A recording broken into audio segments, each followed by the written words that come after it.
know I'm an alcoholic? How's everybody tonight? Anybody here for the very first time ever at this meeting? A few of you? Good. First of all, welcome. Second, let us warn you in advance, you're liable to experience us just a little different than other meetings of other fellowships you may have attended. The primary reason that's liable to happen is that we intend for you to have a different experience here. So what we do here, we've been doing for lots of years, we take a look at the suggested instruction for a step or so a week, directly out of this book, and we use this book in Crystal Meth Anonymous. Why? It works. The process described by the authors of this book has been proven to work with addicts of the hopeless variety, addicts to alcohol and other substances. So although we call it a study, it's really more of a sharing. I'll show you how I find my experience in the book. I'll encourage you to have your experience with the book, and if we both do our job, we'll share a spiritual experience in this room tonight. How many of you have been here before and can witness for these folks that happen? So what they're telling you with their show of hands, when we speak of a spiritual experience in 12-step recovery, we're not talking about conceptual experiences, we're talking about sensory experiences. You will feel it. And when you do, I'll know and I'll call it to your attention. Because we would cheat you to talk to you about the power we call God without giving you a demonstration of the power. Fair enough? And tonight we're going to take a look at the decision. All spiritual power is accessed following a decision. So we're going to talk about the decision in step 3 and what the author's experience with that is. Fair enough? Yes. So what we want to do is start in chapter 5. How many of you have been to an AA meeting before? Good percentage of you? Good. So at most AA meetings I've ever been to, they read a little portion of chapter 5, and it's really the wrap-ups of steps 1 and 2 leading us to the third step, decision. So we're going to break that down for you, and then we're going to see if we can add a little depth and weight to it so that we got a better sense of what we're deciding to do and who we're deciding to work with going forward. Fair enough? All right, so chapter is called How It Works. They're not talking about how the power works, because none of us can fully define or comprehend that power which is God. They've already consciously moved into the process. I cannot move into a process I don't at least intellectually understand, or it won't be a conscious relationship. So the description should make sense of the process and what's going to happen as a result. Fair enough? Okay, so it says, starts out with a promise and a condition. See if you catch that. It says, rarely have we seen a person fail who has thoroughly followed our path. So what's the promise?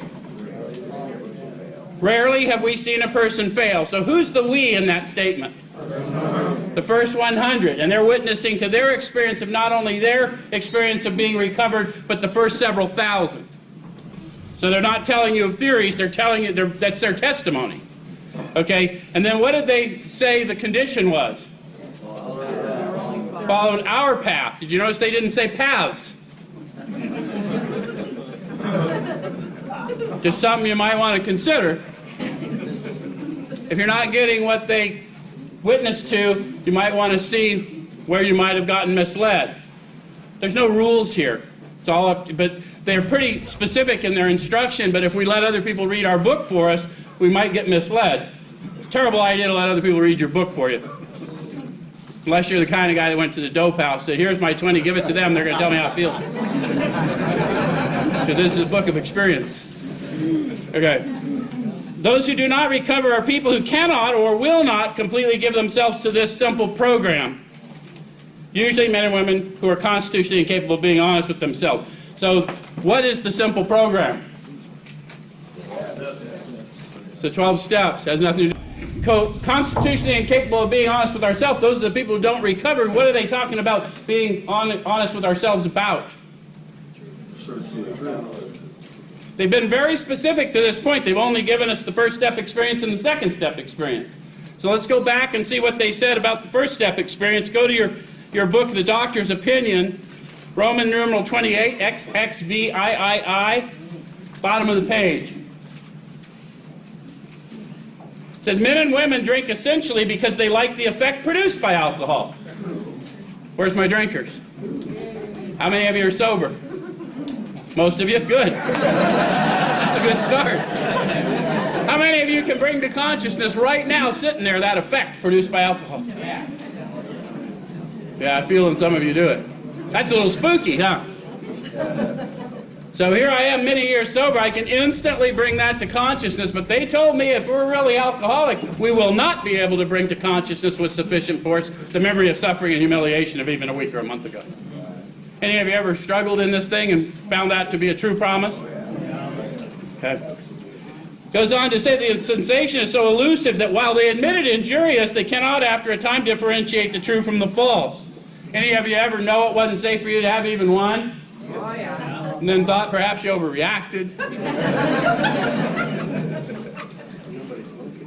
To them, their alcoholic life seems the only normal one. Here's what we got to get honest about. They are restless, irritable, and discontented unless they can again experience the sense of ease and comfort which comes at once by taking a few drinks. Which those of you who wanted to just experienced sitting there sober.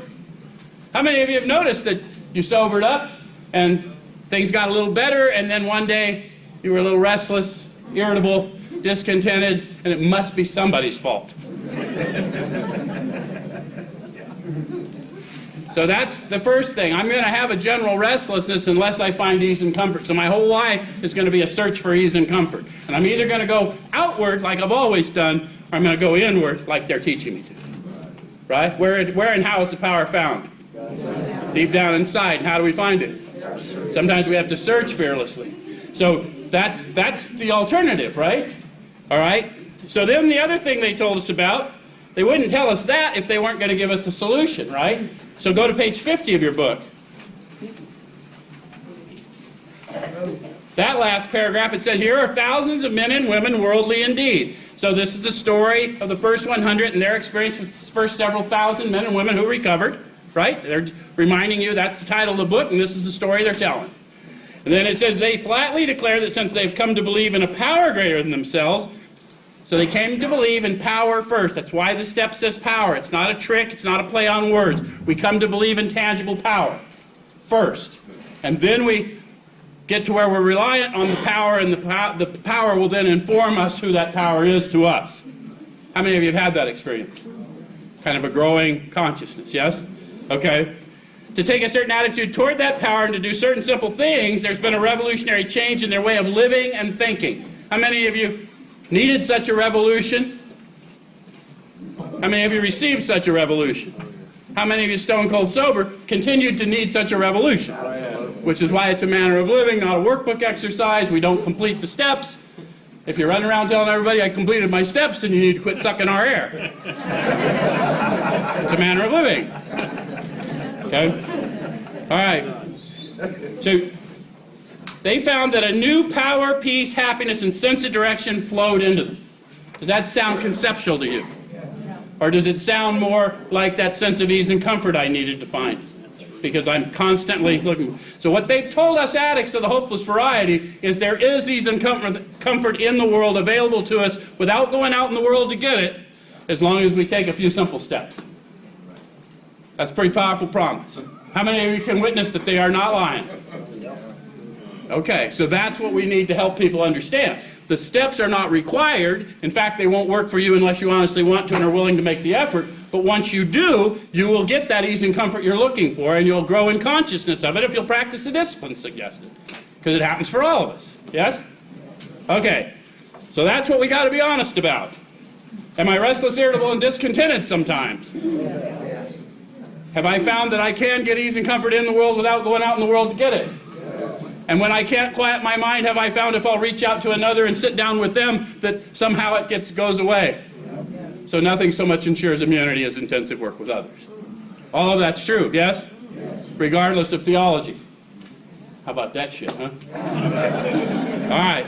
So we got to internalize this stuff because it's their testimony. We don't want to change their testimony. We don't want to change their words. We want to align our experience with theirs because it's their path, not my path.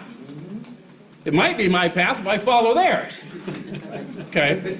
All right. So then it says that there are such unfortunates. They're not at fault. They seem to have been born that way. They're naturally incapable of grasping and developing a manner of living which demands rigorous honesty. So grasping and developing. How many of you believe addiction to be a progressive illness? So would it make sense that we would have a progressive recovery? Grasping and developing. How many of you have experienced that? Didn't do everything they suggested, thought you were doing enough, then got in a train wreck, didn't get high, but didn't feel comfortable. Maybe I ought to dig in, maybe I ought to talk to somebody. Yeah? Okay, so if I can be honest with myself that I'm restless, irritable, and discontented, and it's not your fault, there's something going on in me that I'm projecting onto the world, then I can start getting into my disciplines. Does that make sense? See, we suffer less from what other people are doing and saying than we do from our thoughts about what other people are doing and saying. How many of you have run into somebody and they ruffled your feathers, and then all day that motherfucker had rent in your head? That's a bad plan for an addict of hopeless variety. Okay, so then it tells us their chances are less than average. There are those too who suffer from grave emotional and mental disorders, but many of them do recover if they have the capacity to be honest. Are you trying to catch something? Are you just waving your hand for no fucking reason back there? If you want to go to the restroom, it's right here. Okay, gotcha, Bruce. I'm with you now. Bruce just identifies with everything. I think he's got to go pee. Okay, so suffer from grave emotional and mental disorders. How many of you have seen those people in our rooms? How many of you have been here long enough to realize it's you? If we sit here long enough, we'll realize we really do belong in this fellowship of the insane. Yes? And we have been restored. Yes? Okay, our stories disclose in a general way what we used to be like, what happened, what we're like now. If you decided you want what we have and are willing to go to any length to get it, then you're ready to take certain steps. So they've given us some preliminary conditions before we're ready to take the steps. What were they? Do we want what they had, and are we willing to go to any lengths to get it? And if I'm honest with me, I'm not willing to go to any lengths for much of shit. Nothing. You know what I was ever willing to go to any lengths to get? Dope. Right? Anyone get me? Okay, so we'd have to see what they had to see if that was who were even willing to go to certain lengths, yes? So go to page 25, because it isn't what we find in the rooms, it's what they had. Notice they didn't tell us what it was like, they told us what they were like and what they experienced. Okay, so middle of the page 25, the great fact is just this and nothing less, that we've had deep and effective spiritual experiences which have revolutionized our whole attitude toward life, toward our fellows, and toward God's universe. Does that sound like an extravagant promise? It does sound like an extravagant promise. You know why they say it exactly that way? They discovered that the world that they lived in was not causing how they thought and felt. It was reflecting how they were thinking and feeling, which is a revolution of manner of living. Does that make sense? Okay. Who felt it other than Tyler? That's the power. That doesn't come from up here. That's a power of revelation, so that you're seeing your experience in it, right? Now we're on that path they're talking about. Okay. Toward our fellows and toward God's universe, the central fact of our lives today is the absolute certainty that our Creator has entered into our hearts and lives in a way which is indeed miraculous. Yeah. Now, that may not sound like much to people who are believers anyway, but these guys, half of them were atheists or agnostics. And they're all agreeing on the experience. So they're not talking about something theoretical, because they've said that when that power enters them, they experience it as power, peace, happiness, and a sense of direction flowing in. So regardless of theology, they agree on the experience of the solution they had encountered. Does that make sense to you? Okay. It says that he has commenced to accomplish those things for us which we can never do by ourselves. How many of you found all of a sudden you had this new willingness to do things that were suggested that you had never had before? Where'd that come from? I mean, I hear people say, oh, I just am willing this time. Really? And you couldn't have figured that shit out before you burned the fucking house down? Or maybe you encountered power. Because if you can't be honest with yourself, you don't have to be honest with me, but you can't lie to me without my permission. Right? Because truth has a feel. When you speak the truth, I'll feel you. How many of you know what I'm talking about? And then we're both free. Yes? Okay. All right. So, I got to go, now that we got that discovered. Okay, at some of these we bought. We're ready to take certain steps. We're looking at the decision. We've had the encounter in 2. We agree in both experiences, yes? And now we're looking at the rest of the shit, and we're thinking, hold on there, Baba Louie. No one's that old. Who's old enough to remember Bob and Louie? Okay. All right. Just Bill and I. All right. But we could not. With all the earnestness at our command, we beg of you to be fearless and thorough from the very start. Some of us have tried to hold on to our old ideas, and the result was nil until we let go absolutely. How many of you have had that experience? Where do our old ideas come from? Where's the main problem of the addict? In the mind. It's an old idea factory. How many of you didn't realize what your old ideas were until you were trying to help another? The manner of living is all-inclusive. It's not mutually exclusive. All of it's just preparing me to carry an effective message. If I don't carry that message, I haven't cleaned out the house. It's not a rule. It's just a fact. I convert the experience that I thought was a waste into something useful by sharing that experience of grace with someone else who desperately needs it. And in doing that, I'm a conduit for that grace. How many of you were inspired by people who got out of some scrape that you found yourself in? And they didn't have any solution, but dude, I know how you're feeling. Come on, man, let's go talk about it. And one day you were out of it, and you realized the reason you went through it wasn't because of you, it's for the next 10,000 people you meet. Okay. All right.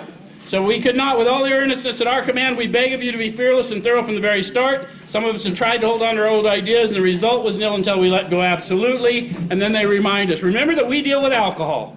Cunning, baffling, powerful. How many of you had the experience?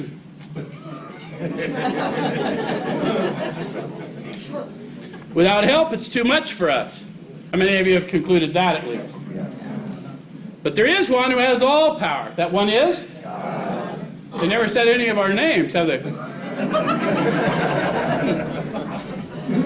May you find him now. They've given us precise instructions. Where and how are we going to find this power? Deep down inside. And how are we going to find it?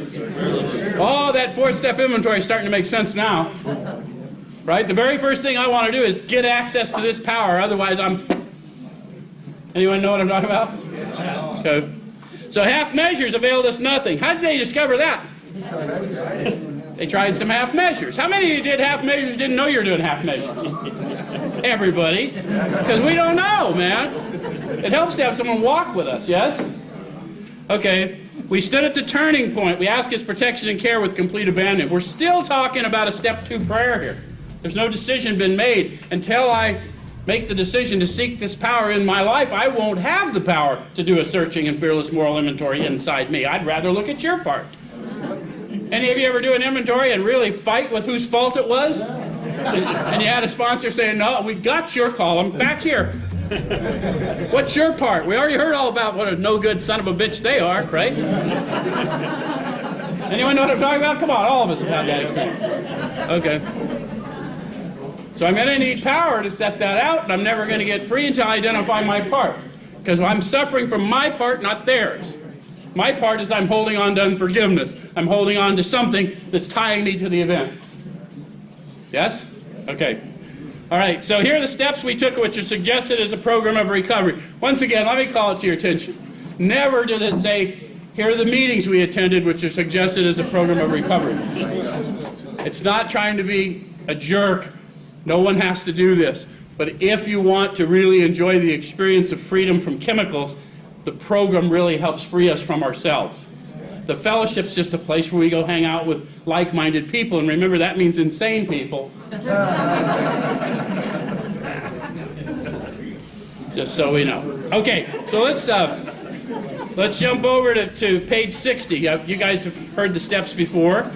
So many of us exclaimed, what an order, I can't go through with it. Any of you ever exclaimed that?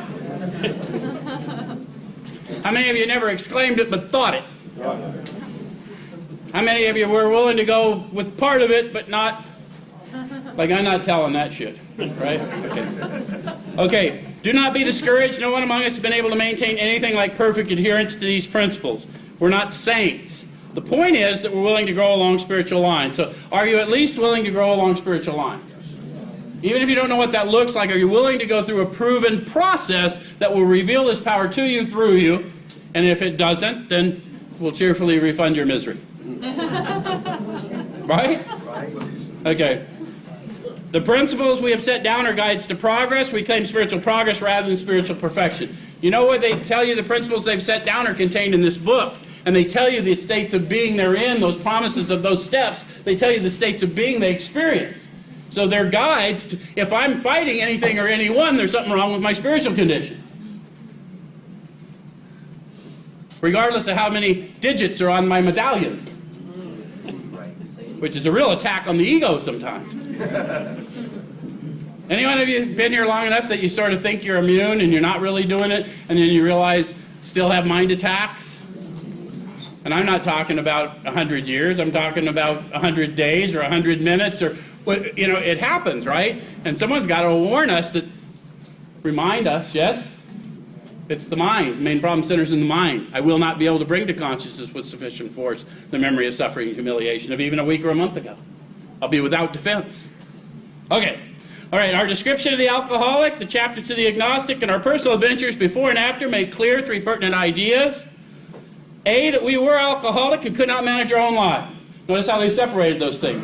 Did you notice how they separated them in the suggestions? They talked to me about what it was to be an alcoholic. What's the one symptom we all have in common if we're alcoholic? A physical craving, that abnormal reaction to the chemical alcohol. Where's my drinkers? Any of you get energized by alcohol? It's a sedative. That's an abnormal reaction. The doctor looking at that would go, my, that's an abnormal reaction. That may be the manifestation of an allergy.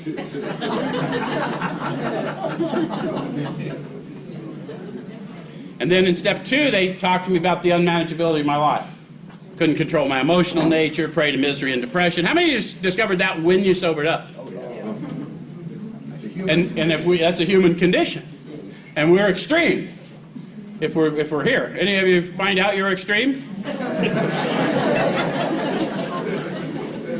So they've tied the first step to the second step. The unmanageability of my life is the idea that I think I can control my emotional nature when it's being driven by a thought life that I don't control at all. Any of you ever have a disturbing thought when everything was wonderful? And you just aimed it at somebody and was pretty sure it was their fault? How many of you saw somebody walk in the door and knew by the way they were dressed and the way they walked that you did not like that son of a... Don't know nothing about them. But now you're disturbed, right? That's their fault. Now you're trapped. Now he owns you. He or she. You know what I'm saying? So that's just a thought life run amok. Okay. That probably no human power could have relieved our alcoholism. How did we get to the probably no human power could have? Lack of power. You understand, alcoholism happens before I take the drink. What happens after I take the drink is just what happens to people like me after I take a drink. Yeah, I take a drink, and then the drink takes a drink. Pretty soon, we're taking over the world. Until somebody stops us. Anyone else? Okay. So probably no human power could stop it, because we don't get here on a winning streak. We've tried a few different human powers, right? Okay. And then that God couldn't, what if he were sought? Now, I will not believe that if I haven't experienced tangible power that you told me was God. So no one's going to do this manner of living. No one seeks to improve conscious contact, the awareness of being aware of a power that is conceptual, only experiential. We got to get you introduced to power, or you won't have power to enact the decision. Right? If 3 people make a decision, and 2 leave the room, or whatever, what there was, 3 frogs on a log, and one makes a decision to jump, what are the other 2, whatever. In other words, nothing's happened until someone takes action. That's the whole point of it. It's not my analogy, but you know. Okay. So, and we make it sound like it's your fault you didn't take action. It's not your fault. If you could do anything about it, you wouldn't have admitted powerlessness. Until I'm enjoined with power, it's not going to happen. So it's my obligation to introduce you to power, tell you that's the power we call God, and tell you that tangible experience you just had, that's the one that's going in with you. Give it a go and see what happens. What's the worst that could happen? You could end up in a room like this. Okay, so then it says being convinced. We were at step 3. So being convinced of what? I've got a problem. I can't solve it, and neither can any of you. Everyone's ever locked me up was amazed at how good I was at escaping. Whatever that looked like. Yes? And no matter how much I wanted to not disappoint people, somehow it managed to happen. Yeah? So I've been introduced to this tangible power. How am I going to be convinced that that power is real? I'm going to experience power, peace, happiness, and a sense of direction. Maybe just a bump, but I am going to feel it. And the person with me is going to know I felt it because they're going to have felt it, and they're going to point it out to me. That is the power. Who's feeling that right now? Someone's feeling it in here. That's not coming from up here. That's happening in you. Okay. All right. So being convinced, we're at step 3, which is we decided to turn our will and our life over to God as we understood Him. Who's we?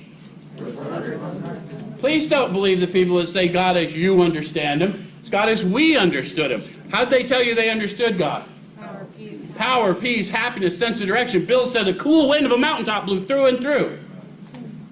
It was always sensory. He said, at long last, I saw, I felt, I believed. You can do it any way you want, but their path is tangible power first. As we sense new power flow in. Yes. So don't let anyone read your big book for you. Unless you go to the dope house and say, here's my 20, give it to them, they're telling me how to feel. Okay. All right. So just what do we mean by that, and what do we do? The first requirement is that we be convinced that any life run on self-will can hardly be a success. So are you convinced? Based on what? Based on your experience. Now read the sentence again. Any life. I've got to quit judging the way I think and feel by the way I see you act or hear you speak. So I'm going to need a manner of living that disciplines me to do that. Can I believe that? Yes? Okay. Huh? They're talking about any life, not my life. We all agree based on our life because we get here a little selfish. That's a human condition. And then we're extreme in it. So of course I'm convinced. But they said any life. So I've got to quit believing that I am affected by the way you speak or act. So I need this manner of living so that I can get disciplined and conscious of power so I can be kinder than I feel like being. Love the unlovely, tolerate the intolerable. And that requires guarding the high place. Does anyone understand what I'm saying? Okay. So then it says, on that basis, we're almost always in collision with something or somebody, even though our motives are good. So did that ever happen to you? Got your motives in check, you're doing the next right thing, some motherfucker doesn't appreciate it. And now I'm in collision. Hence the manner of living rather than the workbook exercise, right? All right. So most people try to live by self-propulsion. In this book you will find they use the words they mean the words they say. They didn't say alcoholics, they didn't say addicts, they said people. Most people try to live by self-propulsion. Each person's like an actor who wants to run the whole show, is forever trying to arrange the lights, the ballet, the scenery, and the rest of the players in his own way. If only his arrangements would stay put, if only people would do as he wished, the show would be great. Any of you relate to that? If you're people, you should, because this is a people thing. Okay? Everybody, including himself, would be pleased. Life would be wonderful. How many of you knew if they'd just do it the way you prescribe? In trying to make these arrangements, our actor may sometimes be quite virtuous. Any of you virtuous people here? He may be kind, considerate, patient, generous, even modest and self-sacrificing. Do you find yourself there? I hope everyone in the room finds yourself there. All of us have a little bit of each in us. We need to find our human condition. That's the truth about us. Yes? Okay. On the other hand, he may be mean, egotistical, selfish, and dishonest.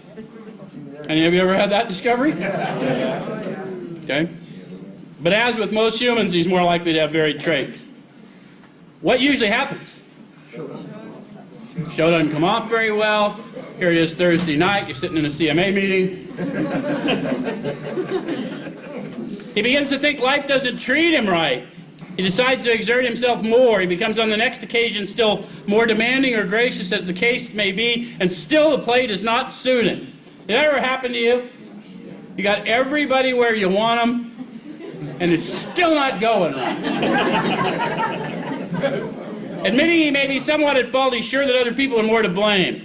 He becomes angry, indignant, self-pitying. What is his basic trouble? So when they put a question mark, it's for us to stop and pause. If I'm relating, go inward.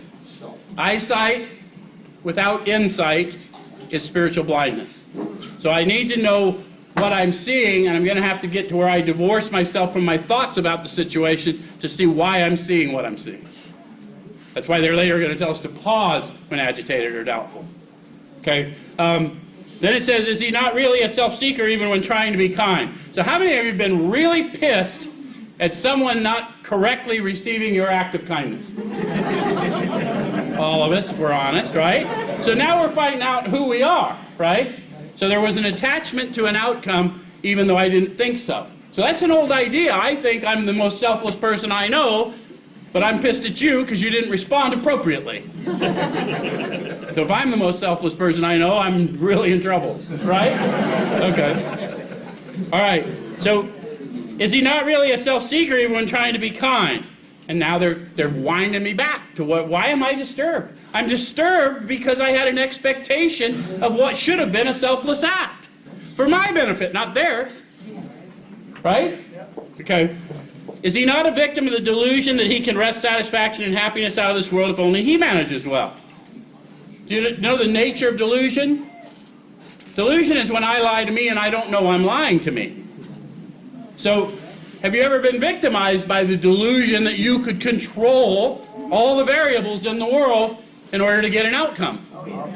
All of us have, right? Okay. Is it not evident to all the rest of the players that these are the things he wants? How many of you are running around pretending you're in charge and ran into someone who thought they were in charge? Was there a bit of a kerfuffle?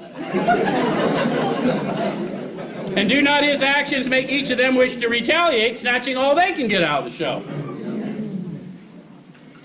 Is he not, even in his best moments, a producer of confusion rather than harmony? How many of you have gotten completely confused because you were sure you knew what they were thinking, and so you acted out towards what you thought they were thinking and caused a whole thing? And yet, what we learn here is how many of you think you know what I believe? Some people think they know what I believe based on what they hear me say, but I suggest to you, you only know your thoughts about what you think you heard me say. And that goes out from here. So we never know more than our perspective. So to assume a motive is dangerous for us. Okay. So is he not even in his best moments a producer of confusion rather than harmony? Our actor is self-centered, egocentric, as people like to call it nowadays. He's like the retired businessman who lolls in the Florida sunshine in the winter, complaining of the sad state of the nation. The minister who sighs over the sins of the 20th century. Politicians and reformers who are sure all would be utopia if the rest of the world would only behave. The outlaw safecracker who thinks society has wronged him. And the alcoholic who has lost all and is locked up. Whatever our protestations, are not most of us concerned with ourselves, our resentments, or our self-pity? Now, guys, we're going to analyze that, whether that's true. This book is written in past tense. So one of the reasons no one can read it till someone shows us is because they're describing an experience they had to someone who's never had it. And so I'm going to analyze that before I know that's true. So the thing I'm going to do with the third step is it's going to be completely based on faith, based on your witness. That I once had felt as you did, but I doubt I'd made much progress had I not taken action. It's not about you telling me what to do, it's telling me what you did and what you experienced as a result. And if I want some, jump in. You understand? Because it won't work unless they honestly want to and are willing to make the effort. And I honestly never want to be told what to do. But if you tell me I can get a buzz by doing it, baby, you don't have to tell me twice. Okay, selfishness, self-centeredness, that we think is the root of our troubles. Driven by 100 forms of fear, self-delusion, self-seeking, and self-pity, we step on the toes of our fellows and they retaliate. Sometimes they hurt us seemingly without provocation, but we invariably find that at some time in the past, we've made decisions based on self which later placed us in a position to be hurt. Please be careful when you're working with new people. A lot of us come here very damaged because of our upbringing and things that were done to us. We're not suggesting any of that is anyone's fault. This is in past tense. Whatever it is I went through, I have found it can be put to use to help another when I'm properly armed with the facts myself about it. And the healing I need from those injustices flows through me to the new guy, and I don't even know the healing I need, but I know I received it because I'm not as bitter. Anyone know what I'm talking about? Okay. So So our troubles, we think, are basically of our own making. They arise out of ourselves, and the alcoholic is an extreme example of self-will run riot, though he usually doesn't think so. Now consider, if you think yourself an alcoholic, they say most people, they're just regular examples of self-will run riot. And now I've determined I'm an addict of the hopeless variety. I'm an extreme example of self-will run riot, and I don't think so. What do you think my chances are? Not very good if I'm just chasing those illusions, is it? Okay. So above everything, we alcoholics must be rid of this selfishness. Notice how they let the other people go at that point.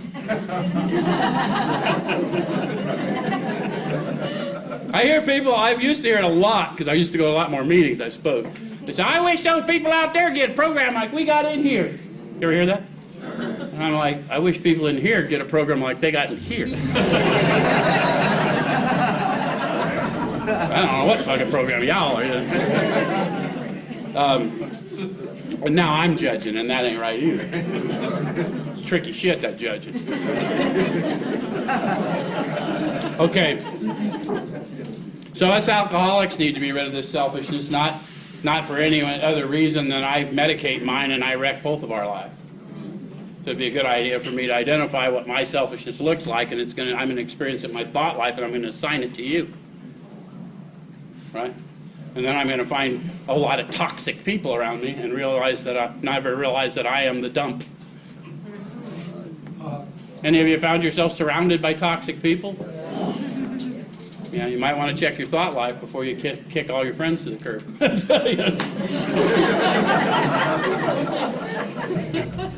Sometimes we're just running with a shitty herd, and sometimes we are the shitty herd. Okay. So, we must, or it kills, and God makes that possible. And there often seems no way of entirely getting rid of self without His aid. So how did they find that out? They deluded themselves into thinking they'd gotten rid of self. How many of you were sitting there just all chill, kind of Somebody walks in, that motherfucker. So I can't get rid of self. I can only, an opportunity came up to behave another way, and I hear people say, oh, you do it twice, it's a decision. No, bullshit. It's a fight or flight. Sometimes shit happens and we move instinctively. Powerless is not a theory. I had lots of intentions to treat people well that I treated shitty. And I've had a lot of people thought I was treating them shitty when I was trying to be kind. And you know, all we can do is check in and ride the power and see how it turns out. Okay. All right. So neither can we reduce our self-centeredness much by wishing or trying on our own power. We had to have God's help. So they're talking about the earnestness, the growing experience of God dependence. By 11, how many of you have been here for a 10 or 11? And if you're really doing 10 or 11 the way they say it, you're praying and meditating constantly, right, as you go along. Why do we pray and meditate constantly? Because it demonstrates my knowledge of my dependence. I've always been dependent on something. They said, Joe, you're chemically dependent. How many of you, when you first got here, you learned the Serenity Prayer, you walked around, everywhere you went, God, grant me the Serenity. Everywhere you went. And then you stopped doing that shit. We're never supposed to stop. We're just supposed to give you more situationally appropriate prayers. Show me power, peace, happiness, sense of direction, right? Okay. My dependence changed inward, but the fact that I'm dependent didn't change because my thought life runs amok without my permission. God reliant. God reliant instead of chemically dependent. Yes. Okay. So this is the how and the why of it. Wait a minute. How and the why of it? I thought they told us all that bullshit 3 pages ago. They ask us, what do we mean and what do we do? And we all thought we knew, right? But now they told us what they meant, help us understand the hopelessness of our condition isn't alcohol or drugs. Alcohol and drugs is the way I managed an unmanageable situation until my solution for management got a little gnarly. Okay. Anyway, first of all, we had to quit playing God. Why do we have to quit playing God? Because it didn't work, and we know that from our experience, right? Next, we decided that here and after in this drama of life, God was going to be our director. So what's the director do?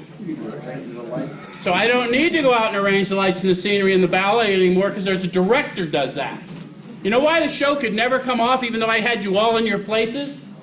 Because it was the show that is my life, and I was too busy out arranging the lights, the scenery, and the ballet, and when the camera panned to me, I wasn't there to play my part.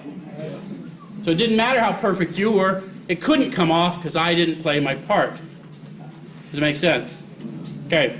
So he's the principal, we're his agents, he's the father, and we're his children. Most good ideas are simple, and this concept was the keystone, the new and triumphant arch through which we pass to freedom. So what concept? He's the director. God's the director. Whatever's going on is God's will. If you don't like it, find out why.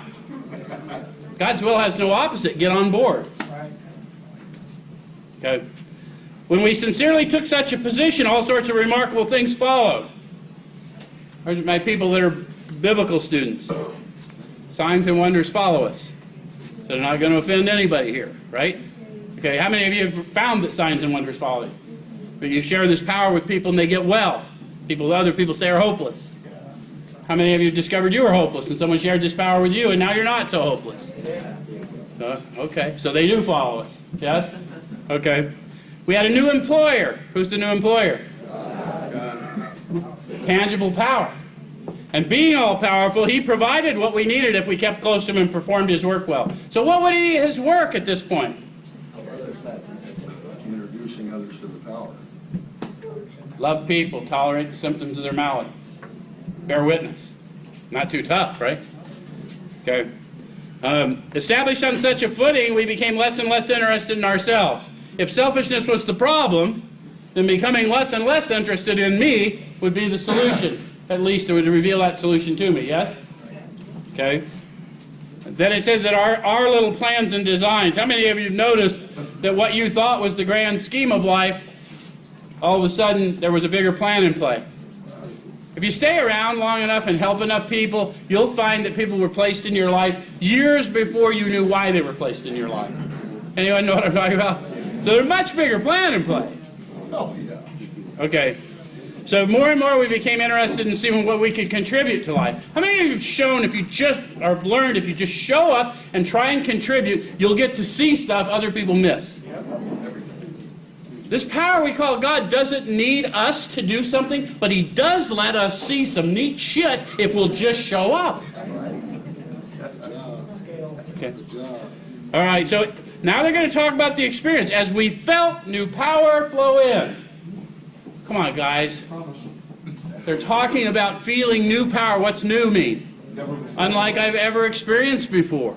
How many of you have felt new power? And then we're afraid to discuss it with others because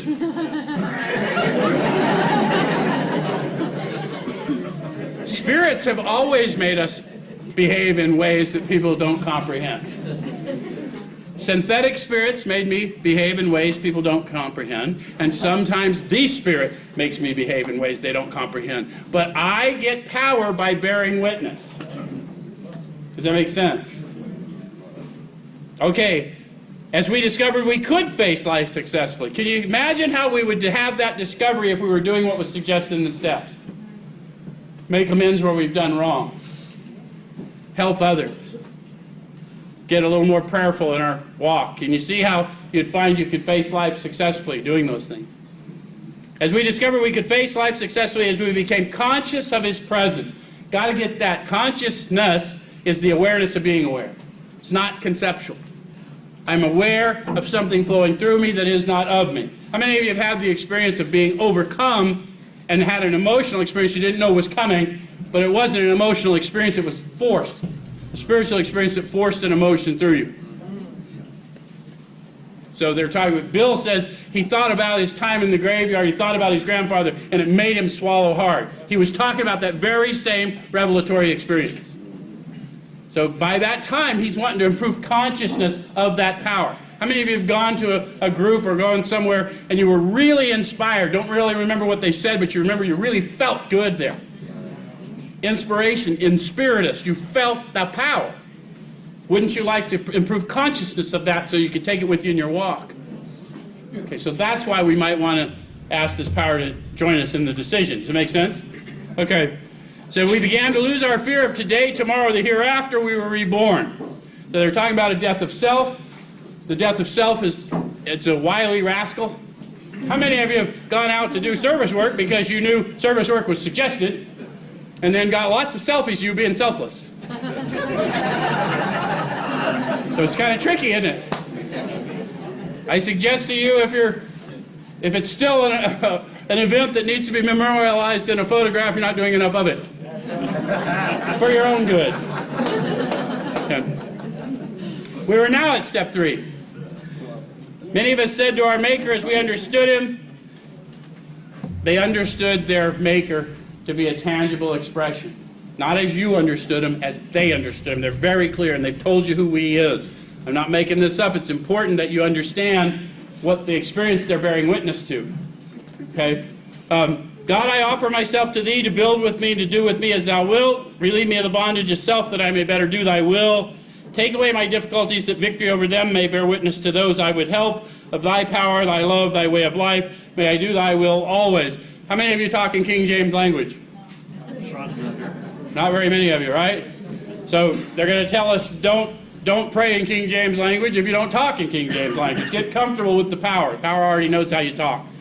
Okay? Did you notice what this is saying to you too? They tell us later that faith without works is dead. Why? 2 reasons for the addict. 1, I prove the power to me through me in a tangible way. And 2, works are an observable act. So I'm asking the power to take away my difficulties, that those difficulties going away will bear witness to those that I would help. They're going to go, wow, dude's showing up. How the fuck did you do that? I can't show up. Oh, well, this power, this power does that. And the fact that you noticed it means you're invited to the club too. Right? Spirit recognizes spirit. Okay. So then it says, we thought well before taking this step, making sure we were ready, that we could at last abandon ourselves utterly to Him. So this is important. They're telling you the first step in recovery is what? We learned that we had to fully concede to our innermost self. You cannot do that based on a lie. So if this isn't really what you're doing and you haven't had explained to you what the decision is, then you can't make a conscious decision. And unfortunately, God doesn't care about prayers you don't care about.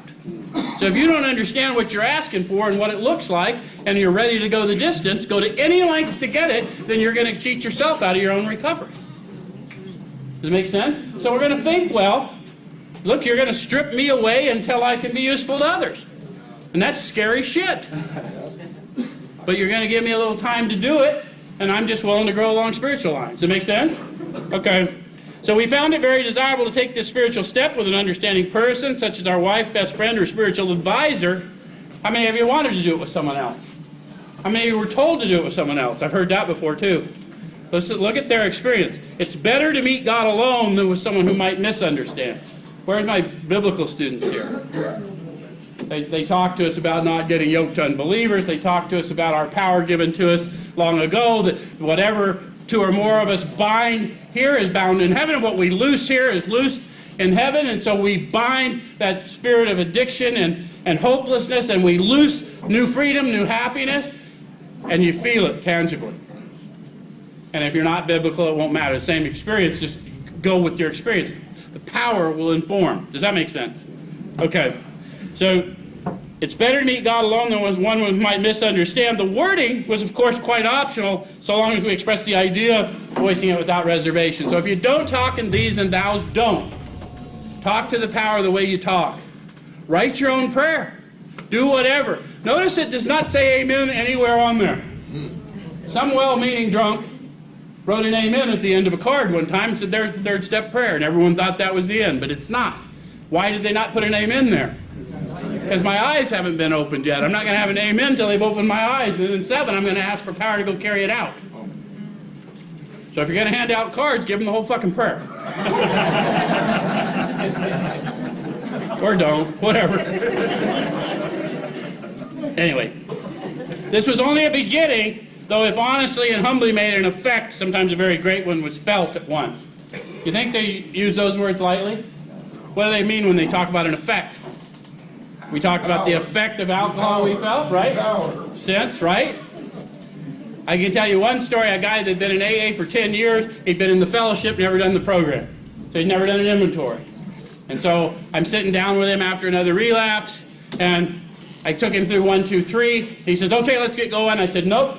Go home, think about it, say the prayer to the power, call me and tell me what your experience was. And I showed him that.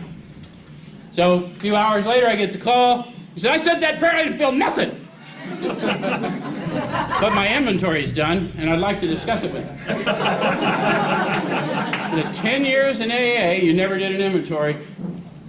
6 hours after encountering the power, you have one. Some people would say that's an effect. And next week, we'll look at 4. Thanks.